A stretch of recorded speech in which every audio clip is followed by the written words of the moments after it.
यीशु मसीह के नाम से आप सब शुभ संदेश की दर्शकों को फिर से मैं स्वागत करती हूँ। धन्यवाद करती हूँ परमेश्वर ने हम सब के जीवन में एक और अवसर दिया, यीशु मसीह के चरणों में हम बैठ सके और वचन सीख सके, समझ सके, उस पर चल सके और यीशु मसीह का आशीषों का हम वारिस बन सके। छोटी सी प्रार्थना के साथ इस कार्यक्रम को हम शुरुआत करेंगे। धन्यवाद महान सामर्थी पिता, राजाओं का राजा, प्रभुओं का प्रभु, ईश्वरों का ईश्वर। यूहन्ना 3:12 और 13 में जैसे लिखा है, जो स्वर्ग से पृथ्वी पे आया है हमारे दिल में वास करता है। यीशु मसीह के द्वारा ही हम स्वर्ग की बातें पृथ्वी में हम समझ सकेंगे। इसलिए जो कुछ हम प्रभु यीशु के द्वारा सीख लिया है, प्रभु इन दर्शकों को भी सिखाने के लिए और उनको ग्रहण करने के लिए आप मदद और सहायता कीजिए। अब हृदय को तैयार कीजिए और 100% फलवंत कीजिए पिता। सारा आदर, सारी महिमा तुझे मिले, हम घटे आप बढ़े। यीशु मसीह के जीवित और सामर्थी नाम में इस प्रार्थना को हम मांगते, सुनिए, ग्रहण कीजिए, आमीन। जो विषय लिया है, how to deal with confusion, how to confront confusion, how to overcome confusion, कैसे भी बोल सकते हैं। और हिंदी में इसको असमंजस से कैसे निपटे, ऐसे लिखा हुआ है, असमंजस से कैसे निपटे। तो सबसे पहले ये कंफ्यूजन होता क्या है और क्यों होता है और किसको होता है? किसी को भी होता है।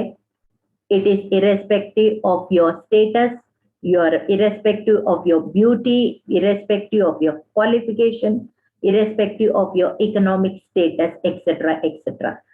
किसी को भी कंफ्यूजन हो सकता है। आप कितना भी बड़े पद में हो, कितना भी पढ़े लिखे हो, या कुछ भी, किसी को भी कंफ्यूजन कभी भी हो सकता है। एक कंफ्यूजन एक स्टेट ऑफ माइंड है, मेंटल कंडीशन है, यही बता सकते हैं। और फिर ये परमेश्वर के ओर से आता है। कहाँ से आता है? जल्दी से हम वचनों से इस बात को हम ज्यादा बाइबल से देखेंगे। 1 Corinthians 14:33, this is the key verse. इसमें लिखा है, क्योंकि परमेश्वर गड़बड़ी का नहीं है परंतु शांति का करता है, जैसे पवित्र लोगों की सब कलीसियाओं में है। हालेलुया। जो परमेश्वर क्या है? God is a god of order, God is a god of peace. वो शांति का परमेश्वर है, वो एक ऑर्डर का परमेश्वर है। जब उसने सृष्टि किया, जेनेसिस चैप्टर 1, उत्पत्ति 1 अध्याय में, वहां कोई कंफ्यूजन हम पढ़ते नहीं है। सब कुछ अच्छा है, अच्छा है। पहला दिन ये, दूसरा दिन ये, तीसरा, कितना अच्छा है, अच्छा है, अच्छा है। Everything is good and perfect, excellent, यही हम पढ़ते हैं, क्योंकि परमेश्वर की ओर से कभी भी गड़बड़ नहीं हो सकता है। क्योंकि एशिया 26:3 में लिखा है, जिसका मन तुझ में धीरज धरे हुए है, उसको तो पूर्ण शांति के साथ तू रक्षा करता है, क्योंकि वो तुझ पर भरोसा रखता है। So if you want order and peace in your life, your mind has to stay on God, your mind has to trust God. हम शांति चाहिए, हमें क्लैरिटी चाहिए, हमें डायरेक्शन चाहिए, हमें सब कुछ क्रम चाहिए। तो हमको यीशु मसीह के ऊपर भरोसा रखना है, वचन के ऊपर भरोसा रखना है, पवित्र आत्मा का सहायता और सौभाग्यता हमेशा अपने साथ रखना है। ये शांति का और क्रम को लाता है। सपोज फॉर एग्जाम्पल, एक उदाहरण मैं बताना चाहती हूँ। कोई स्कूल का सेटअप हो, उसमें क्रम कैसे हो सकता है? बच्चों को अपना रोल पता है, वो क्या करना है, कहाँ, कौन सा क्लासरूम में जाना है, उसके बाद मॉर्निंग असेंबली कहाँ जाना है, उसके बाद क्लासरूम कौन सा जाना है, कौन सा टीचर से वो शिक्षा पाना है, घर जाते समय पेरेंट्स के लिए कहाँ वेट करना। टीचर्स को अपना रोल पता है, सिक्योरिटी स्टाफ को अपना रोल पता है, एडमिनिस्ट्रेशन वालों को अपना रोल पता है, पेरेंट्स को अपना रोल पता है, मैनेजमेंट को अपना रोल पता है। सबको अपना अपना क्रम, अपना अपना जिम्मेदारी पता है, और वो सिस्टम में चलता है। सब कुछ स्मूथली, क्लियरली डिफाइंड रोल्स होते हैं और सब कुछ अच्छा सा एक क्रम में चलता है। ये परमेश्वर हमसे यही चाहते हैं। लेकिन क्या होता है, इसी तरह से इंडिविजुअल्स, व्यक्तिगत या कोई फैमिली परिवार हो या कोई भी ऐसे ही अपने अपने रोल्स को समझते हुए, अपने अपने राइट्स के साथ जिम्मेदारी को समझते हुए आगे बढ़ते हैं, फिर कोई कंफ्यूजन वहां नहीं रहता है। लेकिन कई बार क्या होता है, हम राइट्स, अपना हक तो चाहते हैं लेकिन अपना जिम्मेदारी पूरा नहीं करना चाहते हैं, तब गड़बड़ हो सकता है और फिर एक दूसरों से ब्लेम करते रहेंगे या लड़ाई हो सकता है। इस तरह से कंफ्यूजन क्रिएट हो सकता है। 1 Corinthians 14:33 में हमने पढ़ा है कि God is not the author of confusion. If God is not the author of confusion then who is the author of confusion? कि ये गड़बड़ी का स्रोत कौन है, ये हम पढ़ेंगे। यहाँ कहाँ से गड़बड़ी सबसे पहले शुरुआत हुआ है? Genesis chapter 11 verse 4 and verse 9 दोनों वचन हम पढ़ेंगे।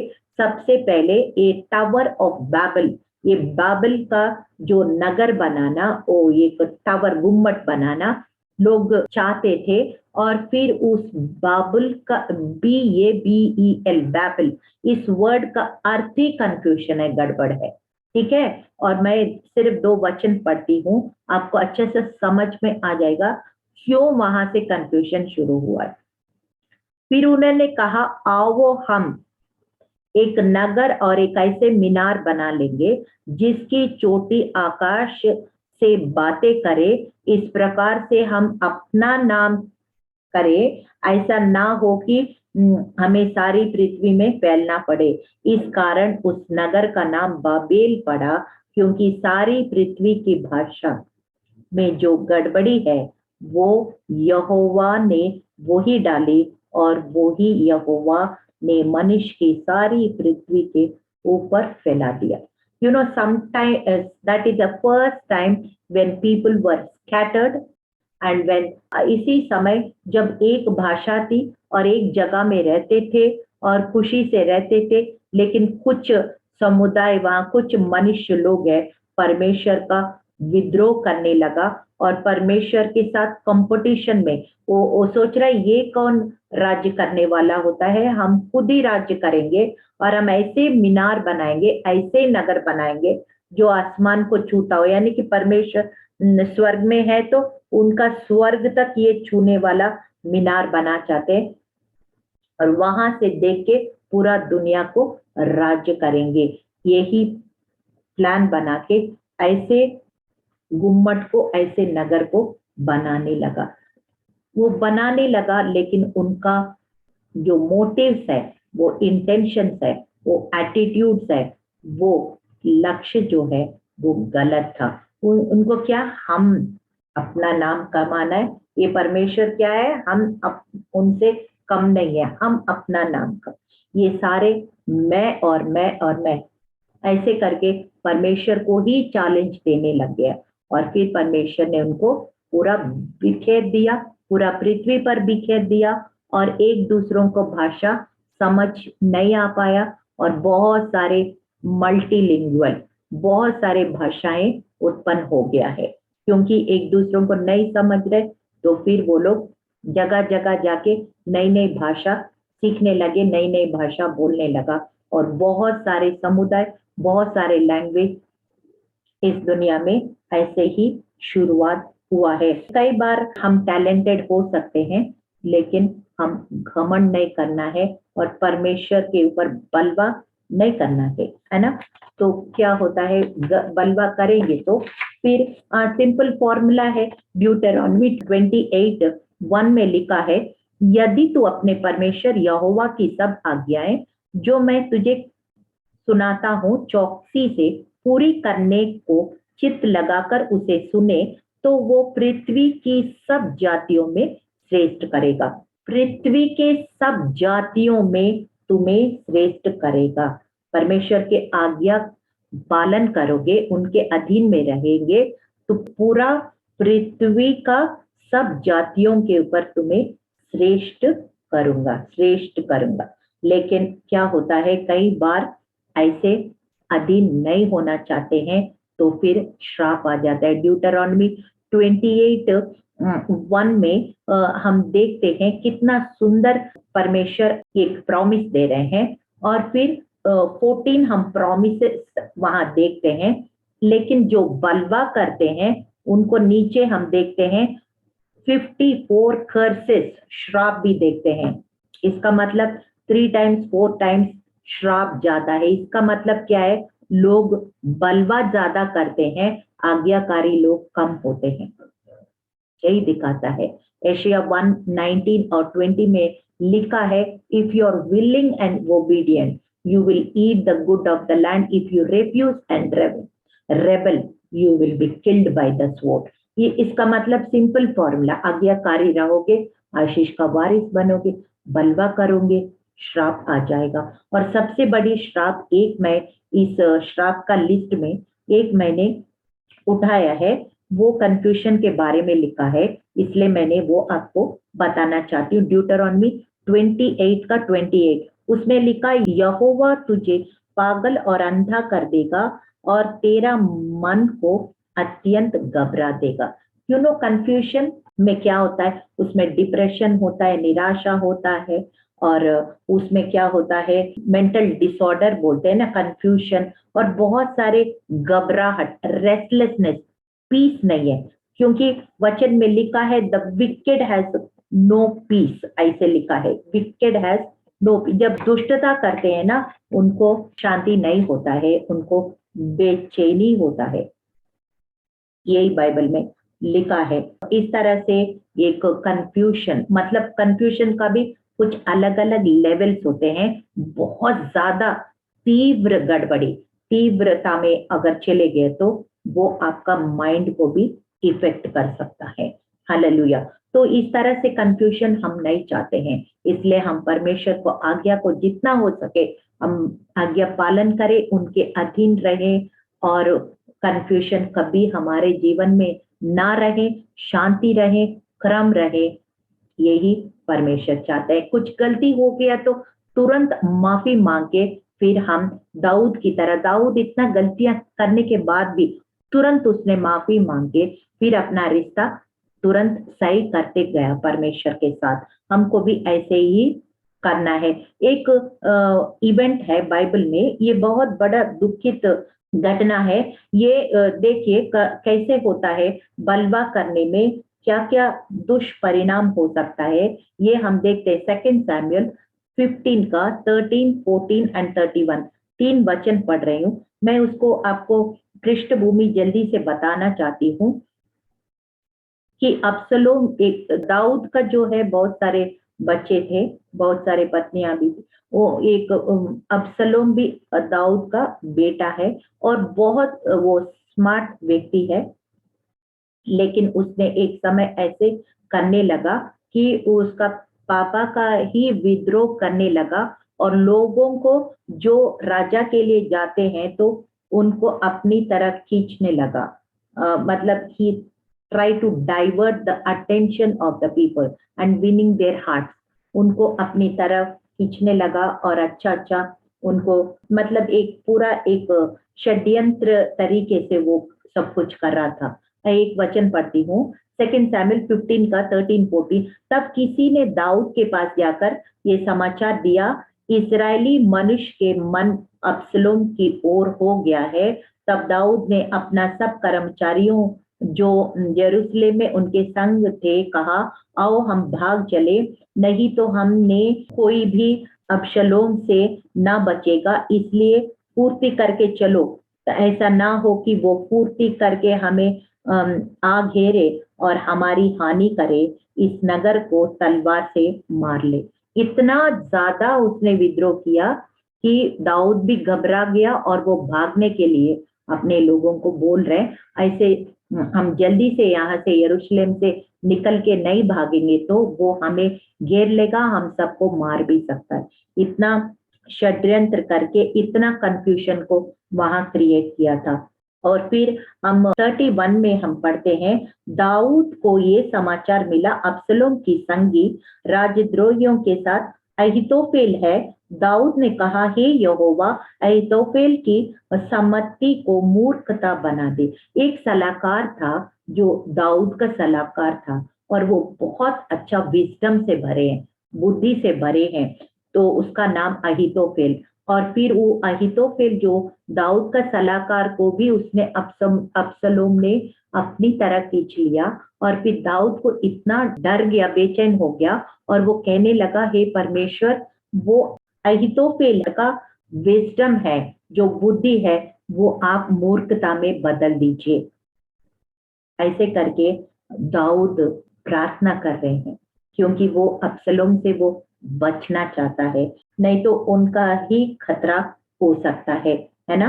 इसलिए फिर सेकंड सैमुअल 18:9 और 15 में तब हम पढ़ते हैं, अबसलोम और दाऊद के जनों की भेंट हो गई। अबसलोम एक खच्चर पर चढ़ा हुआ था कि खच्चर एक बड़े बांज वृक्ष की घनी डालियों के नीचे से गया, और उसका सिर बांज वृक्ष में अटक गया, और वो अधर में लटका रह गया, और उसका खच्चर निकल गया। तब योआब के दास हथियार ढोने वाला जवानों ने अबसलोम के घेर के ऐसे मार की वो मर गया।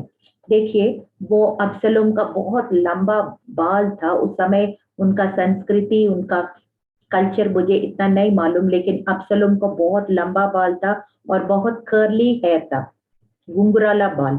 और फिर वो जब वहां पे पूरा जो यहाँ पे युद्ध जो चल रहा था, वो जंगल में था, और जंगल में बहुत थिक फॉरेस्ट है, वो बहुत सारे घने वृक्ष होते थे। और फिर वो जिस जानवर के ऊपर ये अबसलोम चल रहा था, वो जानवर ऐसे पेड़ जो बहुत घना वृक्ष के नीचे से जा रहा था, तो अबसलोम के बाल उस पेड़ में, उस डालियों में फंस गए, और फिर वो ऐसे लटका रह गया, और वो कच्छर जो जिसका जानवर जो है वो आगे निकल गया। जब वो पेड़ में ऐसे लटका हुआ था, दाऊद का जो सेना के लोग देख के उनको मार दिया, जबकि दाऊद को उनको मारना नहीं पसंद है। उनको भले बंदी बना दे, लेकिन उनको जिंदा देखना चाहता। लेकिन ये पूरा गड़बड़ी, पूरा कॉन्स्पिरसी, षड्यंत्र के कारण क्या हुआ, उसका अबसलोम को डेथ ही हो गया। और फिर दाऊद ने बहुत दुख मनाया, बहुत दुख मनाया, काफी समय तक वो दुख से वो बाहर नहीं आ पाया, क्योंकि वो नहीं चाहता कि वो बेटा मरे, लेकिन वो खुद ही उनको ऐसे मजबूर कर दिया कि वो युद्ध, उनका ही लोग को, आधा लोग को अपनी तरफ लेके, सेना लेके इनको मारने के लिए आए, तो फिर वो कुछ नहीं कर सका। इस तरह से कई बार क्या होता है, सेकंड कोरिंथियंस 11:3 में लिखा है, परंतु मैं डरता हूँ, जैसे सांप ने अपनी चतुराई से हवा को बहकाया, वैसे तुम्हारे मन उस सिधाई और पवित्रता से जो मसीह के साथ होनी चाहिए, कहीं भ्रष्ट ना किया जाए। पौलुस कहता है, फॉल्स टीचर्स से बच के रहो, क्योंकि आप वचन में रूटेड और ग्राउंडेड नहीं होते हैं। वो आप फिर क्या हो सकता है, आपके अंदर कंफ्यूजन को शैतान ला सकता है, ये भी सही है, वो भी सही है, वो भी सही है करके बहुत लोग को सच्चाई के असत्य को ओर वो खींच के ले जा सकता है, जैसे वो हवा को बहकाया। क्योंकि वो सांप का स्पिरिट है ना, जो शैतान का स्पिरिट है ना, उसका काम यही है, deceiving people all the time. Hallelujah. तो इसलिए हमको ऐसे कंफ्यूजन में कभी नहीं आना है। फिलिपियों 4:8 में लिखा है कि जो अच्छी बातें, जो आपके लाभदायक बात है, शोभा की बात है, वो ही प्रशंसनीय बात है, स्तुति के बात है, उन चीजों में अपना मन को लगाओ, व्यर्थ बातों में ना लगाओ। साम 19:12-14 में लिखा है, जो मेरा होठों से शब्द, जो मेरा the words of my mouth, not only the words of my mouth but the meditation of my heart should be acceptable to you.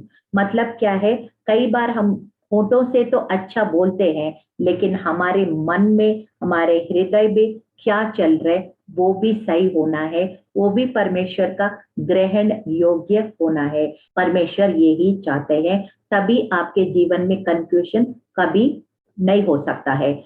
साम 51:6 उसमें दाऊद कहता है, restore unto me the joy of thy salvation, create in me a clean heart. और 6 में लिखा है, behold thy truth be in my inward part, मतलब आपकी सच्चाई मेरी अंदरूनी मनुष्य के अंदर होना है, यानी कि मेरे आत्मा और मन और हृदय जो बाहर से दिखता नहीं, उनके अंदर भी सच्चाई होना है। तभी वो, नहीं तो क्या होता है, हमारे उद्धार तो है लेकिन वो उद्धार का जो आनंद है वो हम खो बैठेंगे, फिर कंफ्यूजन रहेगा आपके जीवन में। परमेश्वर ये नहीं चाहता है। प्रोवर्ब्स 20 और 27 में लिखा है, पवित्र आत्मा एक कैंडल की तरह, टॉर्च लाइट की तरह हमें अंदर सर्च करता है। अगर हम अनुमति देते, प्रतिदिन हमको अपने आप जीवन को सर्च करना है। पवित्र आत्मा, you are a candle, you are a torch light, search in me, if there is anything wrong show me that I will repent and come back in the right way. Hallelujah. दाऊद ने बार बार ऐसे किया था, हमको भी ऐसे ही करना है। नहीं तो क्या होता है, जब यीशु मसीह अचानक बादलों में आएंगे तो फिर हम रह जाएंगे, तो फिर कितना दुर्भाग्य लोग हो सकता है ना, क्योंकि उसमें लिखा है 2 थेस्सलोनियन 2 और 11 और 12 में, चुने हुए लोग भी बैठ सकता है, क्योंकि उस समय ऐसे चिन्ह और चमत्कार भी दिखाएगा। एक वचन पढ़ना चाहती हूँ, 2 थेस्सलोनियन 2:11-12। इसी कारण परमेश्वर उनमें एक भटका देने वाला सामर्थ भेजेगा, ताकि वे झूठ पर विश्वास करे। जितने लोग सत्य पर विश्वास नहीं करते वरन अधर्म से प्रसन्न होते हैं, सब दंड पाए। देरी से स्पिरिट ऑफ डिल्यूशन, मतलब ऐसे भ्रम की आत्मा लोगों के अंदर आके कब्जा करेगा और वो झूठ को ही सत्य मानते हुए और फिर वो दंड पाएंगे। ऐसे हम नहीं होना है। हम गड़बड़ी का हमारा परमेश्वर नहीं है, वो क्रम का और शांति का परमेश्वर है। दूसरा तिमोथी 1 और 7 में लिखा है, God has not given you spirit of fear, but He has given you the spirit of power, love, sound mind। मतलब भय का आत्मा नहीं दिया, सामर्थ, संयम और प्रेम का आत्मा दिया। इसका मतलब क्या है कि fear and confusion go together, they are like sisters। जब confusion आता है, डर भी साथ में आ जाता है, and God's प्लान नहीं है। रोमन्स 15:13 में बड़ा अच्छा लिखा, परमेश्वर जो आशा का दाता है, तुम्हें विश्वास करने में सब प्रकार के आनंद और शांति से परिपूर्ण करे और पवित्र आत्मा के सामर्थ्य से तुम्हारा आशा बढ़ती जाए। पवित्र आत्मा के ओर से क्या आता है? आनंद आता है, शांति का परिपूर्णता आता है और पवित्र आत्मा का सामर्थ आता है, और आशा से हम हमेशा भरे रहेंगे। चाहे परिस्थिति कभी सही भी नहीं होगा, फिर भी हम आशा से भरे रहेंगे और आगे बढ़ते रहेंगे। This is what is from God. Hallelujah. परमेश्वर नहीं चाहते हैं हम किसी प्रकार से। फिर ये कंफ्यूजन से और क्या क्या हो सकता है, ये किस लिए आ सकता है? जेम्स 4 और 1-3 में लिखा है, तुम सही नहीं पूछते हो, तुम बहुत सारे आपस में लड़ते हो, वाद विवाद करते हो, एक मन एक आत्मा नहीं होते हो, और फिर प्रार्थना करते हो तो तेरे प्रार्थना कैसे सुनी जाती है? इसलिए if you have self centredness, स्वार्थ है, घमंड है, कपट है या निराशा है, वो विश्वास नहीं है, अविश्वास है, संदेह है, ये सारे लेके हम प्रार्थना करेंगे तो भी परमेश्वर फिर प्रार्थना का उत्तर नहीं देंगे, और ऊपर से बहुत कंफ्यूजन हो जाएगा और एक दूसरों से ब्लेम करेंगे, लड़ाई झगड़ा करते हैं। ऐसे परमेश्वर की ओर से नहीं है।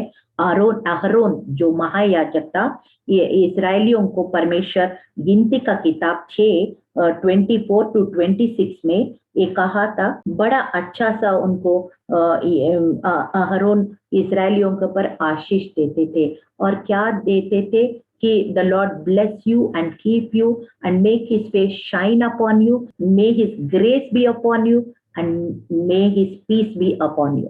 मतलब परमेश्वर का अनुग्रह आपके ऊपर हो, शांति आपके ऊपर हो, परमेश्वर का मुंह का प्रकाश आपके ऊपर चमके और आप हर धार्मिकता के रास्ते में आगे बढ़ते जाएं और एक दूसरों को इस्राएल में अभी भी शालोम कहते हैं, जिसका मतलब है 23 ब्लेसिंग्स ऑफ वेल बीइंग। उसमें सबसे ज्यादा शांति, अभी भी शांति नहीं है, लेकिन शांति एक दूसरों को वो ग्रीट करते रहते हैं।